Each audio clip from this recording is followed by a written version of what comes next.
The clock on the kitchen wall ticked with the patience of someone who had seen too much waiting. Golden light spilled across the dining table where Claire Morgan had set 2 plates of salmon, each resting on wedding china that gleamed like the memory of a promise. A plaque leaned on the counter. Teacher of the Year, Claire Morgan. She adjusted the position of a fork, then brushed a speck of lint from her navy dress. Her reflection in the darkened window looked composed, but her heartbeat pulsed like distant thunder. Her voice came softly over the image, calm, yet edged with something broken. He told me I was beneath him. He said he'd decide when we spoke. That night I stopped chasing him. The sound of a cork popping echoed in the empty room. She poured a single glass of wine, set it beside a flickering candle, and waited. Morning sunlight filtered through the classroom blinds, dancing across alphabet charts and children's drawings. Claire knelt beside a small boy struggling to sound out a word. "Let's try it together," she said, her tone gentle, patient. The boy smiled when he got it right. Claire's eyes warmed, the kind of quiet joy that money could never buy. Between lessons, she jotted notes in neat handwriting, her planner filled with color-coded tabs. On the corner of her desk sat a photograph, her and Ethan on their wedding day, their hands clasped beneath a canopy of white roses. The edges of the photo were beginning to curl. After class, she lingered in the empty hallway, listening to the echoes of children's laughter fade away. She loved this place, the noise, the learning, the purpose. At home that evening, the same hands that guided 7-year-olds through sentences now measured olive oil and sea salt with deliberate care.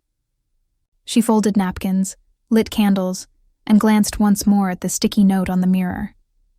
Friday, speech. This dinner, she thought, would be a celebration of both of them, of her hard work and his, of the life they had promised to build together.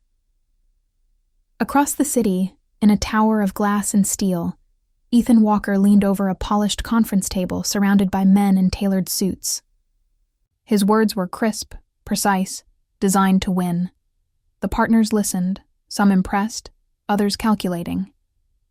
When they left the room, Ethan exhaled, the kind of release that felt more like surrender than success. He opened his calendar. Partner review, Thursday.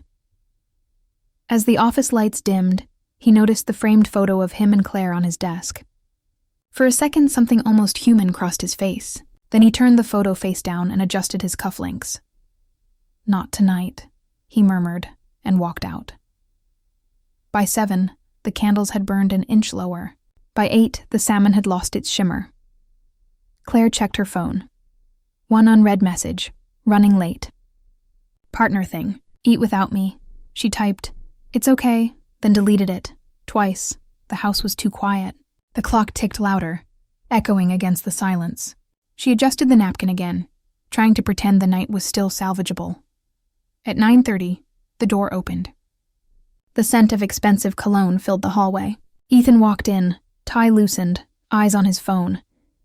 "You're late," she said softly. He did not look up. "I told you. Partner meeting. I made dinner. Salmon, the way your mother taught me." A small sigh, the kind people reserve for nuisances. "Claire, not tonight." She stepped forward, trying to keep the excitement in her voice steady. "I got the award. Teacher of the Year. They're doing a ceremony next month." He stopped walking. For the first time that night, he met her eyes. There was no warmth there, only exhaustion and something colder. He waved his hand as if dismissing a minor employee. "We need to set new rules.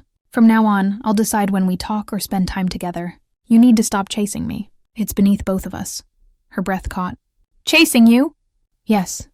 He loosened his tie, still scrolling. "And honestly, Claire, I should never have married below my level." The words hung in the air like smoke. The candle beside her flickered once and went out. For a moment, there was no sound except the quiet hum of the refrigerator. Then the clink of silver, her fork slipping from her hand, hitting the plate, ringing like a small, fragile bell. Ethan disappeared into his home office and closed the door. Claire stood alone in the dining room, staring at the plates that no longer looked like symbols of love, but evidence of misplaced hope. Without a word, she began clearing the table. Each movement was measured, exact. She wrapped the salmon in foil, placed it in the refrigerator. She blew out the remaining candles. Thin trails of smoke curled upward like ghosts departing a once holy space. She lifted the wedding china from the table and locked each piece back into the cabinet, the latch clicking softly, almost reverently. Then she reached for the wine bottle. Tilting it, she poured the deep red liquid down the drain. It swirled into the darkness, a small whirlpool swallowing the last pretense of celebration. The camera of her mind lingered on the sink, the moment where something inside her quietly broke, then reformed into something sharper. She walked upstairs to the guest room. The bed was neatly made, untouched. She sat at its edge, hands folded, eyes blank against the dim light. From the drawer, she pulled out a small leather-bound journal, the kind she used to keep during her first years of teaching. She opened to a blank page and wrote down his words exactly as he had spoken them. Then she closed the book and rested her hand on the cover as if sealing a vow. Her voice returned, steady now, colder, but free of tremor. He gave me a rule. So I'll follow it. Perfectly. She opened her laptop. The screen's light washed across her face, illuminating the faint trace of resolve beneath the calm.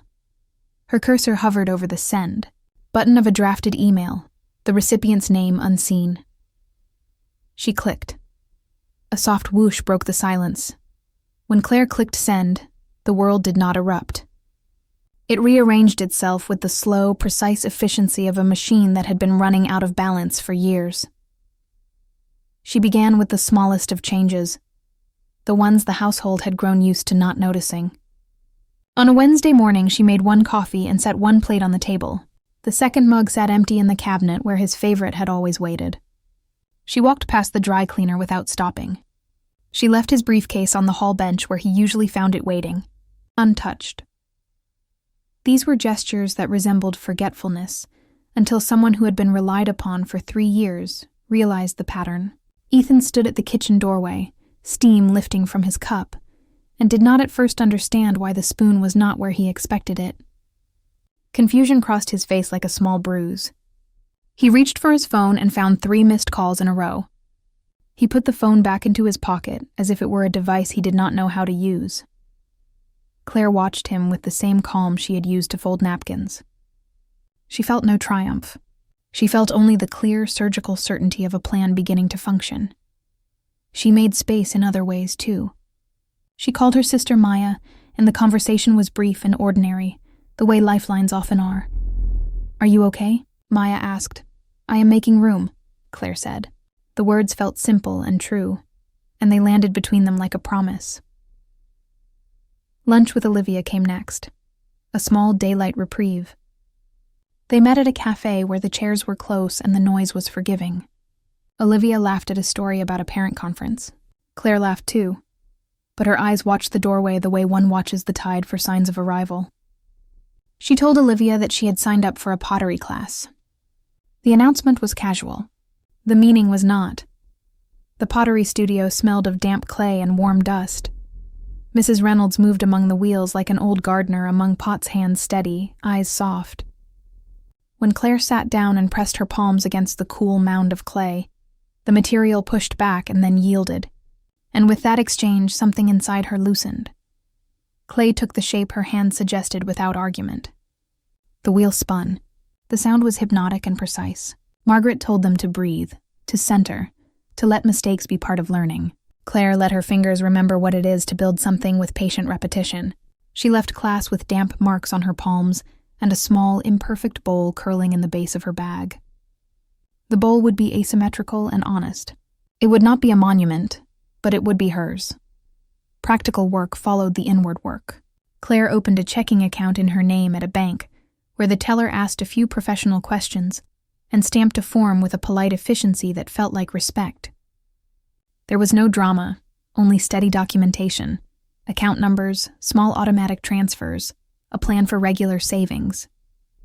She made photocopies of statements and arranged them in a manila folder, dated and labeled. She wrote short notes in the margin of the journal she kept by the bedside, recording times and words and dates with a teacherly clarity. Ava Thompson sat behind a neat desk in a glass-walled office.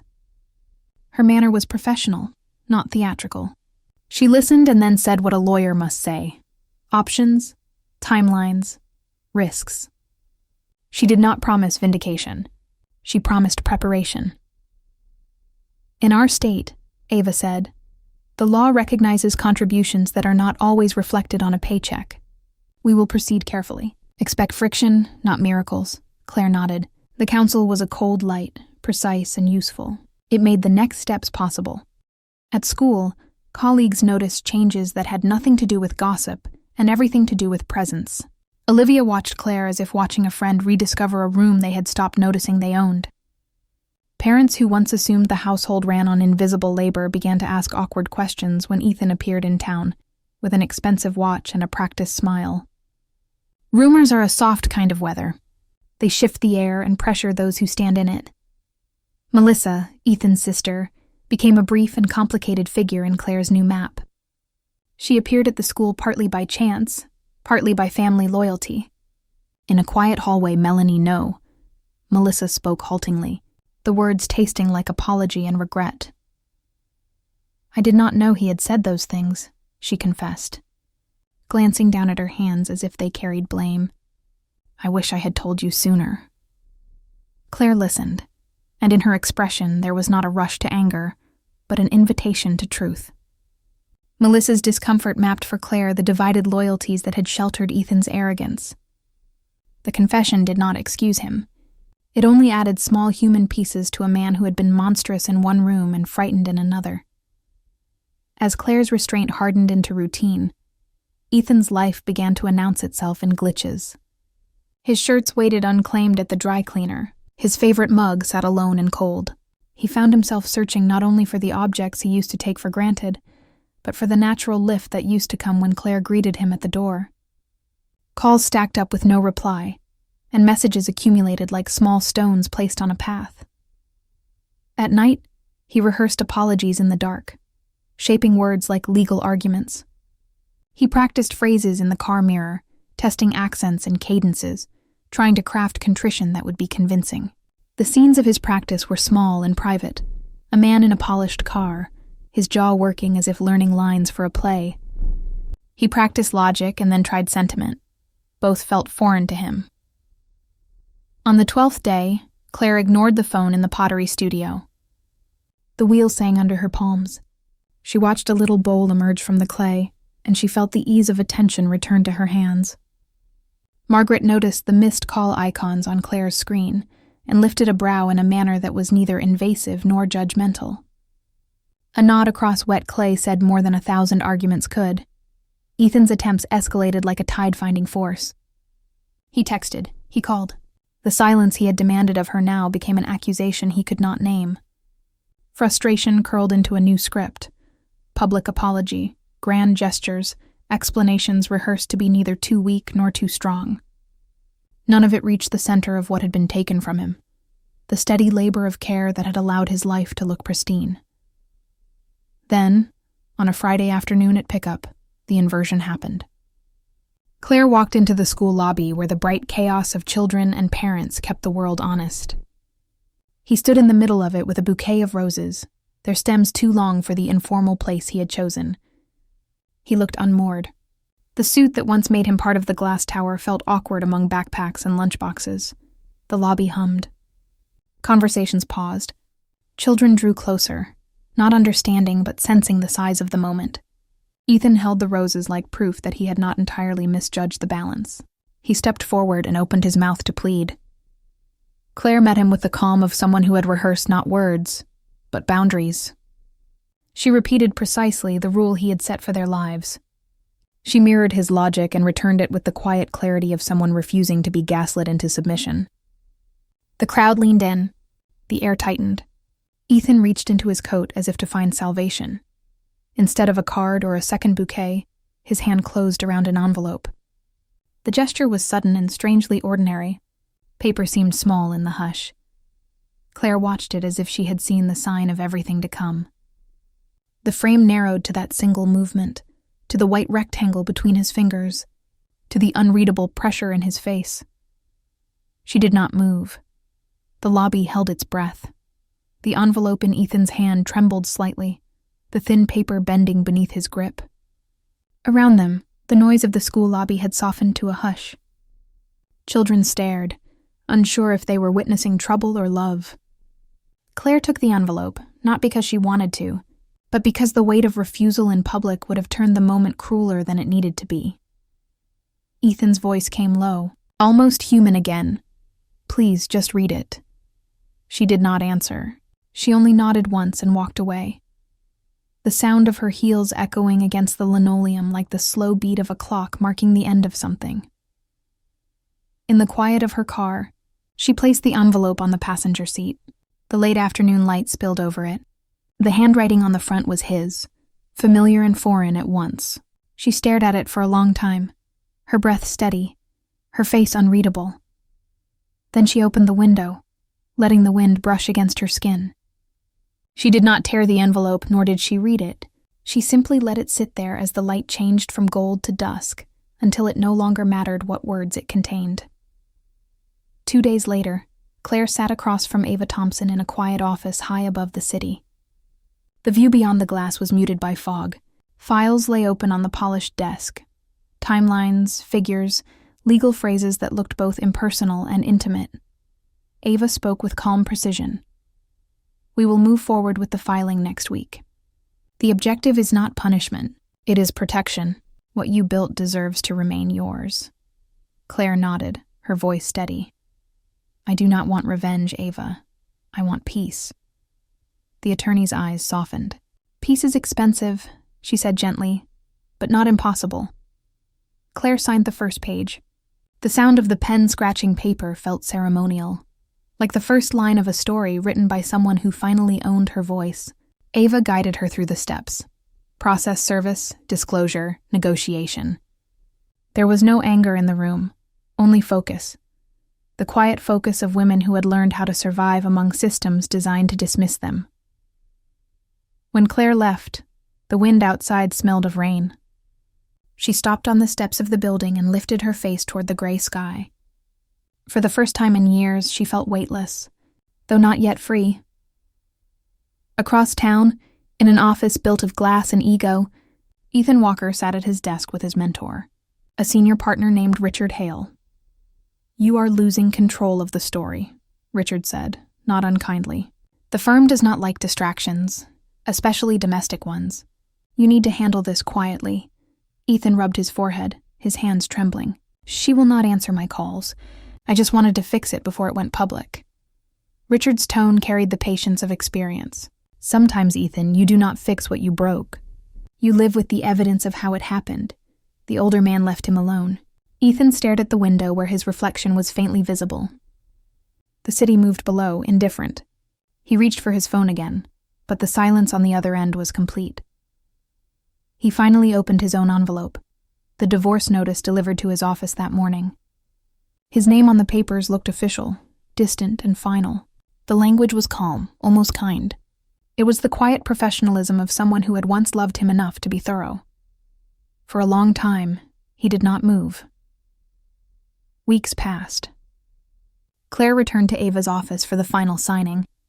The documents lay before her in a stack that looked deceptively light. Each page marked a chapter closing not with rage, but with composure. Ava slid the final page across the table. "This will clear your student loans and secure a modest settlement. You will walk away clean. No shared property, no strings." Claire picked up the pen. Her hand hesitated for a single heartbeat, then she signed. The motion was slow, graceful, absolute. Ava smiled faintly. "It is done."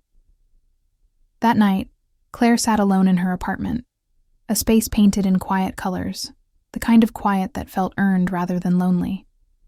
She made herself a cup of black coffee and sat by the window. The city below hummed with life, yet she felt no need to be part of its noise. Her phone buzzed with notifications, messages, perhaps speculation, perhaps sympathy. She turned it face down. Peace, she realized, required not the absence of sound, but the refusal to answer to it. Time began to stretch differently. Mornings arrived like promises instead of tests.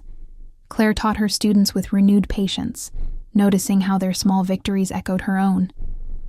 She smiled more easily now. The shadows under her eyes faded. On weekends, she met Maya for brunch, where sunlight spilled across white plates and laughter returned without effort. Olivia joined them once, bringing news from school, and they spoke about children and books instead of broken marriages. In the evenings, Claire sat at her pottery wheel. The studio light fell across her hands, steady and strong. Clay turned under her fingers, forming small vessels of imperfection and beauty. She placed them on open shelves in her apartment, evidence that creation could grow from ruins. Mrs. Reynolds, the instructor, visited her station once and studied the bowls lined up in a quiet row. "You have found balance," she said softly. "Maybe," Claire replied. "Or maybe I just stopped chasing what could not hold me." The older woman smiled. "That is balance, too." One morning the air smelled of spring. Claire brewed her coffee, the same dark, unflavored strength she had learned to love. She poured it into a handmade cup. Slightly uneven, perfectly hers. Her voice came softly, the same way it had at the beginning. But now it carried steadiness instead of sorrow. I did not want to break him. I wanted to stop carrying him. Justice was not loud. It was the quiet of a morning I did not have to apologize for. She set the cup beside the pottery bowl on the table. Outside her window, light poured in, catching the soft glaze of the clay. It was imperfect but radiant. Through the window, movement caught her eye. A man walked down the street below, his shoulders slightly bent, his pace slower than she remembered. For a moment she thought it was Ethan, though she could not be sure. Her hand paused midair. Then she smiled faintly, not in triumph, not in pity, but in understanding. She turned back to her book. The pages whispered softly as she began to read. Her voice, clear and calm, concluded the story. He wanted to measure me on his scale. I rebuilt my life on mine. The camera lingered on the coffee steam rising, on the curve of the handmade bowl, on sunlight moving gently across the wooden table. Fade out. A single piano note held in the air, long, warm, and whole.